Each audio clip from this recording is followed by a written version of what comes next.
আমি শরণখোলা থানার পুলিশ পরিদর্শক রোকেয়া খানম। সকাল 9:30টার দিকে সংবাদ পাই, ফোনের মাধ্যমে জানতে পারি যে রাজর কলেজের পিছনে স্বামী স্ত্রী দুজনের লাশ ঘরের মধ্যে আছে, তারা নাকি বিষ খাইছে। এই সত্যতা যাচাই করার জন্য আমার সঙ্গে অফিসার ফোর্স সহ আমি ঘটনাস্থলে আসি। ঘটনাস্থলে আসে লাশ আমরা শ্রোতাল করি। লাশের শ্রোতাল করার সময় মৃতার নাম হচ্ছে কবির হাওলাদার, আর তার স্ত্রীর নাম হচ্ছে হালিমা বেগম। আমরা ওদের শ্রোতাল তৈরি করি, শ্রোতাল প্রস্তুত করে আমরা লাশ পোস্টমর্টমের জন্য প্রেরণ করা হয়েছে হাসপাতালে। বাড়ি ব্যাপার নিয়ে নিজের আর কি হালকা পাতলা জাকামাকড়া হয়।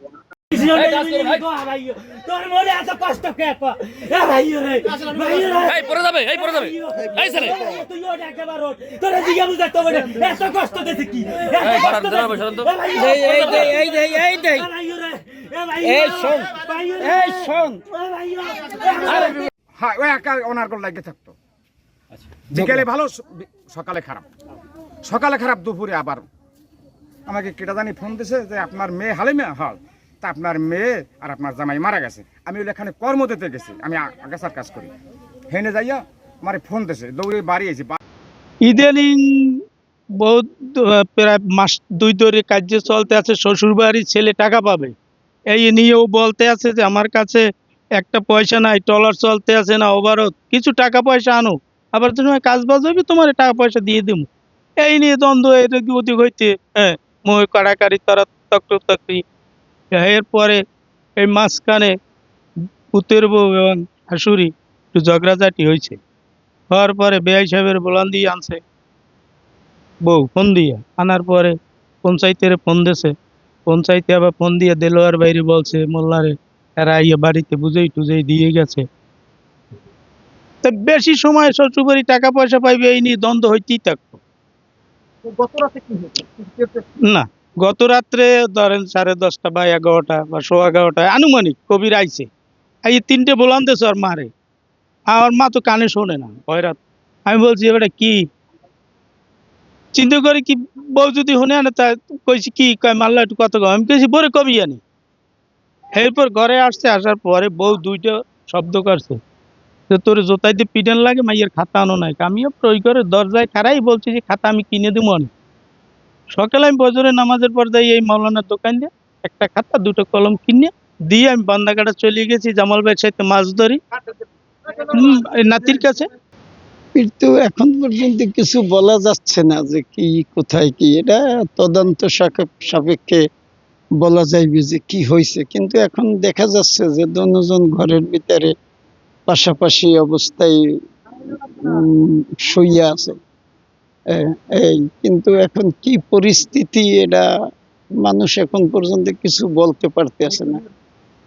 মৃত্যু নিয়ে তো রহস্য অবশ্যই আছে। একটা চিঠি লেখাটা কবিরের, এটা কেননা কবির ওই আমার সাথে ওই ট্রলারে ওই আমার বাইরে যাইতে, ওখানে ও হিসাব নিকাশ করতে বা দেখতাম, তাতে অনুমান যে চিঠিটা কবিরের হাতে লেখা যে আমাদের এই মৃত্যুর কোনো কেউ দায়ী না, আমরা আমাদের নিজেদের ইচ্ছাই আমরা পারিবারিক কলহ সহ্য করতে না পারি, আমরা নিজেরাই ইচ্ছাকৃতভাবে চলে যাচ্ছি।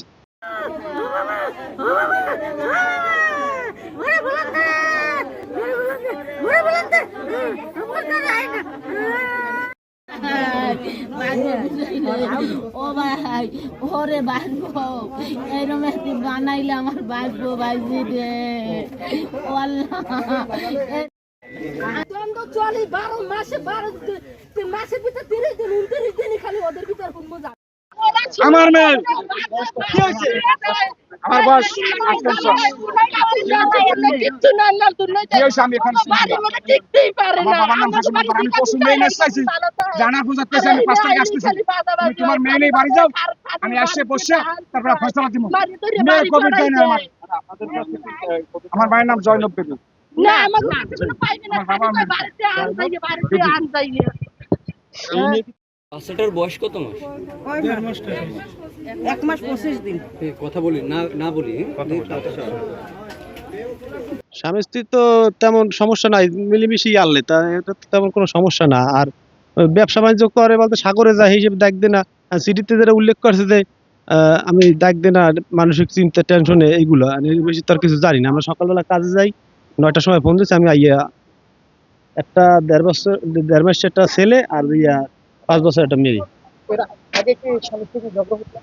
এর মধ্যে স্বামী স্ত্রীর মধ্যে ঝগড়া হতে বলতে পারিবারিক ভাবে খুঁটিনাটি ঝগড়া না কার না হয়, আর এটা তো কোনো বড় ধরনের কিছু না, এই এত দূর। আর না না, আমি কালকে রাতে 11টার দিক দিয়ে বাসায় আইছি, এর মধ্যে কোনো ঝগড়াঝাটি শুনি নেই।